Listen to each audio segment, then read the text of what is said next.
Hello दोस्तों, कैसे हैं आप सब। आज का हमारा टॉपिक है इवन एलिमिनेशन रिएक्शन। पिछले वाले वीडियो में हमने एलिमिनेशन रिएक्शन पूरे डिटेल में पढ़ा है और इसमें जितने भी alpha elimination, beta elimination, gamma elimination, इन सब के बारे में हमने डिटेल से पढ़ चुके हैं। तो अगला वाला हमारा ये वाला वीडियो है इवन एलिमिनेशन रिएक्शन, जो कि बीटा एलिमिनेशन में आता है। तो चलिए स्टार्ट करते हैं हमारा इवन एलिमिनेशन। ठीक है, तो इवन एलिमिनेशन रिएक्शन स्टार्ट करने से पहले हम एक बार एलिमिनेशन रिएक्शन रिवाइज कर देते हैं कि एलिमिनेशन रिएक्शन क्या होता है। एलिमिनेशन रिएक्शन वो रिएक्शन होता है जो किसी मॉलिक्यूल में से कोई एटम्स या ग्रुप, ठीक ना, कोई दो एटम्स या ग्रुप एलिमिनेट हो जाते हैं, यानी कि रिमूव हो जाते हैं। तो वो रिएक्शन क्या कहलाती है? एलिमिनेशन रिएक्शन कहलाती है। ठीक, तो अब हम चलते हैं अपना खुद के टॉपिक इवन एलिमिनेशन रिएक्शन पे। ठीक है, चलिए स्टार्ट करते हैं। Even reaction is a unimolecular elimination reaction. Even elimination is also rate determining step. There are usually two steps involve ionization and deprotonation. यानी कि कह रहा है कि इवन जो रिएक्शन है वो यूनिमॉलिकुलर एलिमिनेशन रिएक्शन है। यूनिमॉलिकुलर मतलब कि ये रिएक्शन में केवल एक ही मॉलिक्यूल इन्वॉल्व होता है। ठीक है। Even elimination is also rate determining step, यानी कि इवन एलिमिनेशन रिएक्शन जो होता है वो रेट डिटरमाइनिंग स्टेप होता है, यानी कि उसका जो रेट है उसे हम डिटरमाइन कर सकते हैं। ठीक है, तो रेट डिटरमाइनिंग का मतलब है कि जो रिएक्शन होगा वो स्लो होगा तभी हम उसका रेट क्या है डिटरमाइन कर सकते हैं। ठीक, there are usually two step involve ionization and deprotonation, यानी कि इस रिएक्शन में दो स्टेप होते हैं, एक आयनाइजेशन एंड डीप्रोटोनेशन। ठीक, तो आगे बढ़ते हैं। During ionization there is a formation of carbocation as an intermediate, यानी कि आयनाइजेशन के फर्स्ट स्टेप में क्या है? आयनाइजेशन होता है। तो आयनाइजेशन के दौरान जो हमारा कार्बोकेटायन इंटरमीडिएट बनता है। ठीक है, क्या बनता है? कार्बोकेटायन इंटरमीडिएट बनता है। And in deprotonation A proton is lost by the carbocation, और जो सेकेंड स्टेप होगा उसमें डीप्रोटोनेशन होगा, यानी कि कार्बोकेटायन से एक प्रोटॉन लॉस होगा। ठीक, तो आगे हम एग्जाम्पल के थ्रू इस रिएक्शन को समझते हैं। चलिए आगे बढ़ते हैं। देखिए, ये है 3 डिग्री एल्किल हैलाइड है। ठीक है, यहाँ पे रिएक्शन स्लो हो रहा है, तो यहाँ की इसका मतलब कि आर डी एस, ठीक है ना, यहाँ पे R D S rate determining step है। ठीक, स्लो होगा तो यहाँ पे क्या होगा? पहला स्टेप हमारा क्या आएगा? ये स्टेप फर्स्ट में हमने बताया कि आयनाइजेशन होगा, तो यहाँ से जो ये एक्स है, एक्स बाहर निकलेगा माइनस के रूप में, तो एक्स माइनस यहाँ बाहर निकलेगा तो इस पे आएगा प्लस चार्ज। ठीक, तो प्लस चार्ज आएगा तो ये बनेगा कार्बोकेटायन आर सी एच, इस पर पॉजिटिव चार्ज और सी एच 3, ये कार्बोकेटायन बनेगा। अब दूसरा स्टेप क्या था हमारा? डीप्रोटोनेशन। ठीक है, दूसरा स्टेप में आर सी एच कार्बोकेटायन को लेंगे। ठीक, कार्बोकेटायन के लेने के बाद यहाँ पे देखिए CH3 था, तो हम यहाँ पे CH2 करके एक H ऊपर बॉन्ड से जोड़ के लिख दिए हैं। अब दूसरा स्टेप में ये था हमारा कि एक प्रोटॉन जो होगा, कार्बोकेटायन जो होगा प्रोटॉन को रिलीज करेगा। ठीक ना, तो यहाँ से जो H है यहाँ से H+, ठीक है, H+ के रूप में बाहर। ठीक, यहाँ होगा वीक बेस। क्या होगा? वीक बेस, यानी कि हम रिएक्शन में वीक बेस लेंगे और हाई टेम्परेचर लेंगे। क्या लेंगे? Weak base and high temperature. तो बनेगा हमारा, यहाँ पे देखिए ये बॉन्ड इधर आएगा, ये डबल बॉन्ड यहाँ बन जाएगा, ये पॉजिटिव चार्ज हट जाएगा, H+ बाहर निकल जाएगा। ठीक है, तो देखिए इस रिएक्शन में के दौरान क्या क्या हो रहा है हम पॉइंट वाइज आपको बताते हैं। ठीक है, तो चलिए देखते हैं पॉइंट वाइज, और आप भी एक काम करिए कि लिख लीजिए कॉपी में, ताकि याद रहेगा क्या क्या पॉइंट है इस। देखिए, this reaction depends on the stability of carbocation, that is 3 degree, second degree है, फर्स्ट डिग्री। मतलब कि ये जो रिएक्शन होता है स्टेबिलिटी ऑफ कार्बोकेटायन पे निर्भर करता है। ठीक, यानी कि जितना स्टेबल हमारा कार्बोकेटायन होगा उतना तेज़ी इवन एलिमिनेशन रिएक्शन होगा। यानी कि 3 डिग्री जो हमारा कार्बोकेटायन होता है स्टेबल होता है, इसमें सबसे ज़्यादा इवन एलिमिनेशन होगा। और सेकेंड डिग्री में उसके बाद, फिर फर्स्ट डिग्री में उसके बाद होगा। ठीक। और सेकेंड पॉइंट क्या है, in this reaction weak base are used. मतलब कि इस रिएक्शन में हमारा वीक बेस यूज होगा। क्या होगा? वीक बेस यूज होगा। ठीक है, यहाँ पे स्ट्रॉन्ग बेस नहीं यूज है, जैसे हमारा SN1 रिएक्शन था, ठीक वैसे ही ये भी है। ठीक, इसमें बस इतना फ़र्क है कि वहाँ पे SN1 और देखिए इवन एक साथ साथ होते हैं, लेकिन बस फ़र्क इसका है टेम्परेचर का है। ठीक, अगर टेम्परेचर हाई देंगे तो इवन एलिमिनेशन रिएक्शन हो जाएगा, और टेम्परेचर अगर लो है तो SN1 रिएक्शन हो जाएगा। ठीक, तो इस रिएक्शन में हम वीक बेस का यूज़ करते हैं, SN1 में भी वीक बेस का ही यूज़ कर रहे थे। ठीक है, तो वीक बेस क्या क्या होंगे आप लोगों को SN1 में हमने बताया था, तो आप जाके वहाँ से पढ़ सकते हैं उस वीडियो को लेके। ठीक है, देखिए अगला पॉइंट क्या है, this reaction is occurs at high temperature.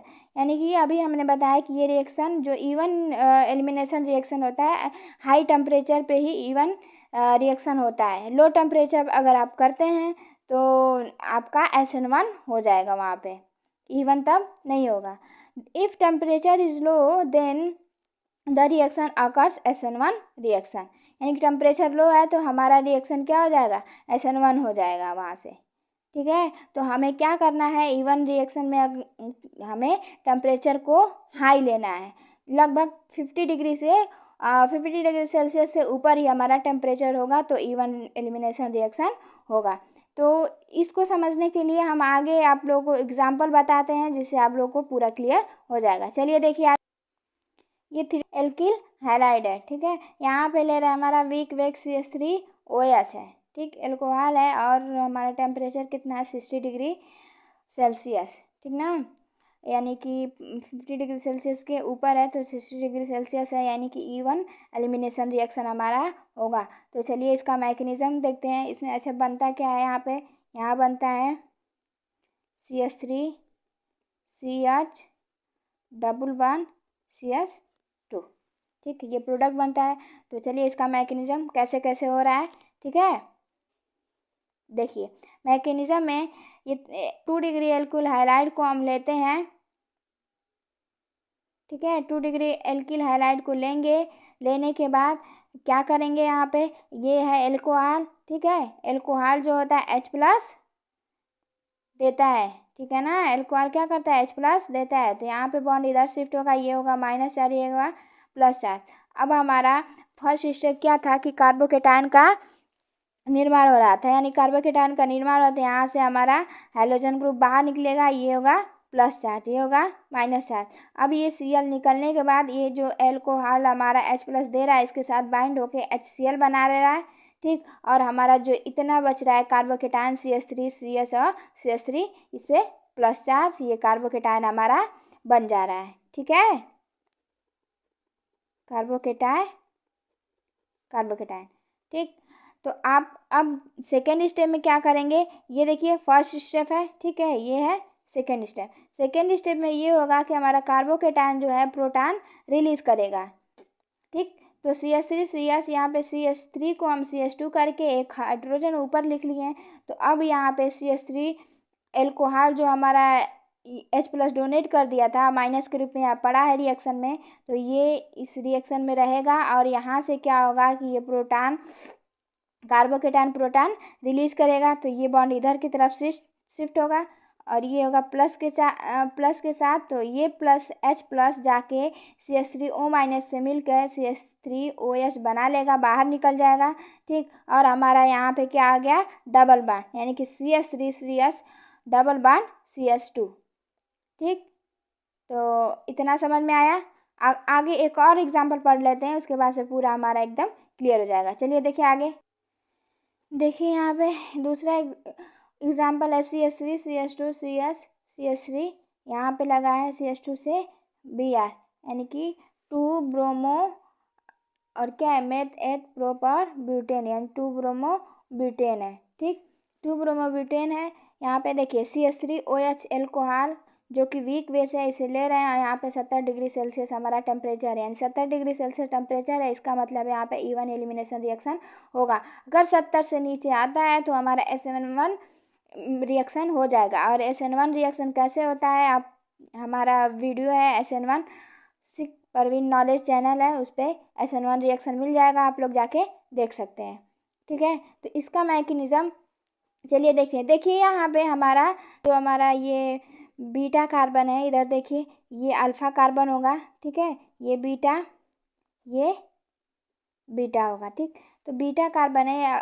तो देखिए उधर वाले में, पहले वाले रिएक्शन में इधर दोनों तरफ से सेम था, तो हम किधर का भी बॉन्ड क्या है, डबल बॉन्ड किधर भी लगा सकते थे। लेकिन इसमें जो है हमारे एक CH3 और बढ़ गया है। इसका मतलब कि बीटा यहाँ पे है, ठीक, बीटा यहाँ पे। इन दोनों में रिएक्शन कहाँ होगा, ये दोनों हमारा कन्फ्यूज है, यानी कि डबल बॉन्ड यहाँ आएगा या फिर यहाँ आएगा। तो इसे जानने के लिए हमारा एक होता है सेटजिप रूल। सेटजिप रूल ये करता है कि बनने के बाद जो हमारा एल्कीन जो बन रहा है वो जितना स्टेबल होगा, ठीक है, बनने के बाद जो एल्कीन हमारा सबसे ज़्यादा स्टेबल होगा वहाँ पे क्या है, प्रेशर ज़्यादा होगा। ठीक है, तो हमारा एल्कीन बनने के बाद अगर यहाँ एल्कीन बन रहा है, ठीक, अगर यहाँ हम एल्कीन बना देते हैं तो देखिए यहाँ पे एल्कीन बनाएंगे, ठीक है, तो स्टेबल ज़्यादा नहीं होगा। क्यों? क्योंकि स्टेबल एल्कीन के स्टेबिलिटी के लिए हम देखते हैं अल्फा हाइड्रोजन कितने हैं।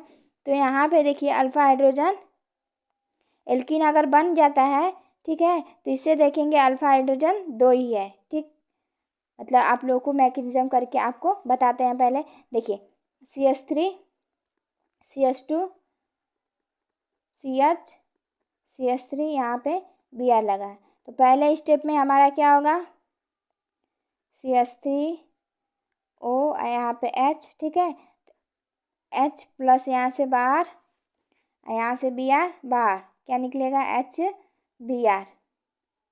ठीक, अब क्या होगा, बना हमारा कार्बोकेटायन CH3 CH2, यहाँ बना CH डबल बॉन्ड, ठीक है, CH3। ठीक, अब सेकेंड स्टेप में क्या होता है, जो हमारा कार्बोकेटायन है CH2, ठीक, CH3, ये हमारा कार्बोकेटायन है। अब देखिए सारा खेल यहीं पे है। देखिए यहाँ पे है CH3, तो क्या हमारा यहाँ पे CH2 करके हम एक बॉन्ड यहाँ लिख सकते हैं। ठीक है, तो अगर हम इधर से तोड़ते हैं, पहला इधर देख लीजिए, पहले अगर इस वाले प्रोटॉन को बाहर निकालते हैं, ठीक, तो यहाँ पे लेंगे CH3O माइनस, ठीक है, तो बाहर क्या निकलेगा, CH3OH बाहर निकल जाएगा। अब प्लस देखिए यहाँ पे अगर ये निकल रहा है तो ये बन रहा है CH3 CH2 और CH डबल बॉन्ड CH2। ठीक, तो एक हमारा एल्कीन ये बना। ठीक है, और दूसरा क्या बनेगा, दूसरा देखते हैं। देखिए दूसरा होगा यहाँ पे,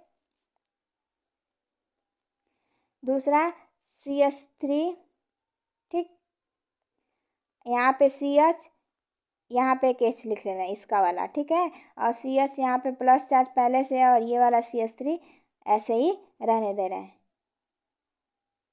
ठीक है, तो दूसरा वाला हमारा क्या बनेगा, अगर ये वाला प्रोटॉन इधर आता है तो बनेगा क्या, CH3 CH double bond CH3।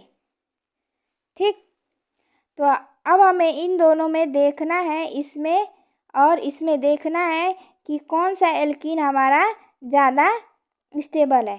तो देखिए इसमें एल्कीन ज़्यादा स्टेबल है ये वाला। वो कैसे, कि इस एल्कीन को अगर लेते हैं तो इसके पास अल्फ़ा अल्फ़ा 2 कार्बन है, ठीक ना, अल्फ़ा अल्फ़ा, तो अल्फ़ा कार्बन है, तो इससे अल्फ़ा कार्बन से लगा हाइड्रोजन भी अल्फ़ा होगा। तो यहाँ पे 3 हाइड्रोजन है, 3 अल्फ़ा हाइड्रोजन, यहाँ पे भी 3 है, 3 3, यानी कि 6 अल्फ़ा हाइड्रोजन, यानी कि यहाँ मिला हमारा अल्फ़ा हाइड्रोजन कितना, 6 मिला। ठीक, अब इस एल्कीन के में देखते हैं इस एल्कीन को अगर लेते हैं तो हमारा यहाँ पे देखिए ये है अल्फ़ा कार्बन, ये हो जाएगा बीटा कार्बन। तो हमारा कार्बन ये है, तो देखते हैं अल्फ़ा हाइड्रोजन हमारा जितना होगा उतना ही मोर स्टेबल एल्कीन होगा। तो यहाँ पे देखिए 2 अल्फ़ा हाइड्रोजन है ना, यहाँ पे कितना है अल्फ़ा हाइड्रोजन 2 है। तो इस वाले में हमारा अल्फ़ा हाइड्रोजन 2 है, इस वाले में अल्फ़ा हाइड्रोजन 6 है। तो हमारा स्टेबल कौन सा होगा, ये वाला प्रोडक्ट हमारा स्टेबल होगा बनने के बाद। सेड्जिस रूल यही कहता है कि जो एल्कीन बन रहा है हमारा, बनने के बाद जितना स्टेबल होगा वही वहाँ पे हमारा एलिमिनेशन रिएक्शन सबसे ज़्यादा होगा। ठीक है, तो एल्कीन के लिए हमें एल्कीन की स्टेबिलिटी देखने के लिए हमें देखते हैं कि अल्फ़ा हाइड्रोजन कितना है। ठीक है, अल्फ़ा हाइड्रोजन काउंट करते हैं, तो जहाँ पे अल्फ़ा हाइड्रोजन ज़्यादा होगा वहाँ पे हमारा एल्कीन स्टेबल होगा। ठीक, तो आई होप ये वीडियो आपको समझ में आई होगी, तो please like share and subscribe कर दीजिएगा। मिलते हैं नेक्स्ट वीडियो में E2 एलिमिनेशन के साथ, तब तक के लिए बाय बाय।